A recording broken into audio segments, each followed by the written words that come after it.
What's up, guys? This is Coach Grant with First Down Training, and today we're going to be talking about the average throw distance for quarterbacks based on their age. So guys, we're going to start out with ages 9 to 11. Now at this age, guys, that would be classified, I would say, as more so like a youth quarterback, right? On the younger side of things. And I really truly believe that throw distance is probably the least of your worries at that age. I would say if you could throw the ball 20 to 30 yards in that type of range, ages 9 to 11, you're going to be totally fine. Now, why do I come up with that number?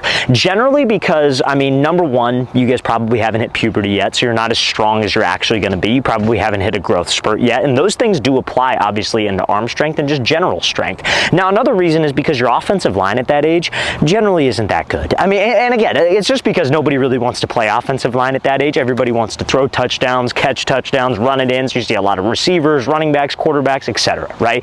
So your offensive line is not going to be as talented enough to hold the ball to allow you to have the time to be able to throw the ball more than probably 20 yards. Chances are, if you're throwing a fade route on the outside, you're taking a one-step drop and you're throwing. Now, at that age, I'm not the biggest fan of, like, you know, parents and quarterback coaches working on longer throws with those quarterbacks, simply because there are a lot of mechanical flaws that can be developed from trying to throw the ball too far. So let's talk about it, right? So one of the biggest mechanical flaws with younger quarterbacks is the long front stride, right? So what happens is that quarterbacks, where you get your power from, is it's from your hips and your core being able to rotate through and being able to drive and generate something called ground force from your back leg, right? That's where throw power comes from. There are a lot of other things like mechanically that you could focus on, but in the grand scheme of things, if you take this big step with your front foot, you're not able to rotate your hips because your feet are too wide. So what do quarterbacks do? They start to lean, they start to pull the elbow down, and that's a bad habit to break as you get older. So with my younger quarterbacks that I train, I'm working no deeper than 15 yards. Everything is just quick game, short stride, use your hips,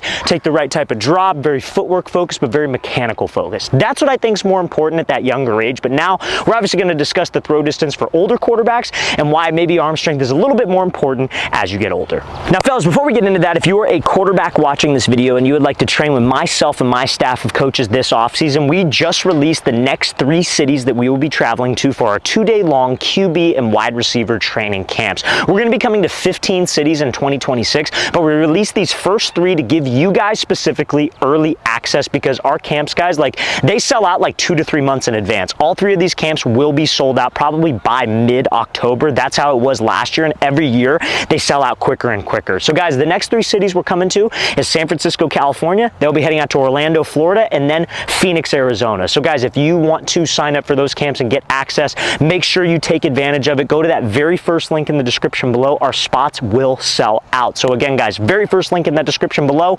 Let's get back to this video. So fellas, let's talk about ages 12 to 14 as a quarterback. So I would say if you're like a 12-year-old quarterback, probably 35 yards is a good gauge for you. Now, 35 with like a middle school sized football, right? The size of the football obviously plays a role, and as we get to these older position groups or older age groups, that's what we're going to focus a little bit more on. So that's what I would say for probably 12 years old. 13 years old, I believe that's when you should start throwing with an official sized high school football, and I'm going to say that that's probably going to be around 30 to 35 yards as well. 14 years old, about to enter high school, you should be definitely throwing with a high school sized football. I would say it's probably around 35 to 40 yards is your range. Again, and I know 13 seems young to throw at the high school football, and I know some of you probably don't use that. You use that middle school sized football in your team, and like your guys like Pop Warner League or whatever you play.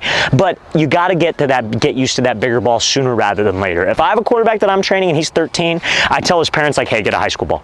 Because one, he's going to be training with other high school quarterbacks, most likely, like 7th, 8th grade, 9th grade, they all kind of work together. And it's like, you want to use the size ball that everybody else is using, number one. And number two, it's only going to make your grip stronger. It's only going to make throwing the smaller ball easier. You're only going to get benefit out of it. So that's what I would say with the high school size football. That's where your throwing distance should be at those ages. So now let's talk about 15-year-olds. So like I would say sophomores in high school, if you didn't hold back, sophomores in high school, and then 16-year-old plus. So like varsity level quarterbacks. So if you're 15, I would say probably 50 yards is a good gauge for you, right? I think especially when you're a freshman, that freshman to sophomore jump as a player, you get so much stronger. You start to develop, you start to lift with the team. So that's obviously going to increase your arm strength, and I would say 50 is a good spot.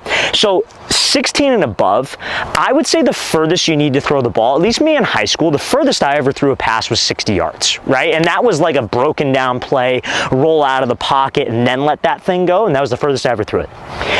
you probably could get away with 55 yards in high school. That's probably as far as you're gonna need to throw it, but it should be anything 55 and above is where you need to be if you're a varsity level quarterback. And again, you know, the offensive line gets more talented every year. You get a little bit more time to throw and let plays develop. But if you're at that arm strength like Gage, that's probably right around where you should be, okay? Now, if you're not at these numbers and you need to improve your arm strength, guys, what I want you to do is go to the comment section of this video and just say that you would like some arm strengthening drills, because guys, we have literally like probably 50 plus different drills on our page for arm strength. So if you guys want me to send you a link to a video with some arm strengthening drills, guys, just post in the comment section below. Be happy to send that over to you so you can increase your arm strength and hit these numbers that we mentioned.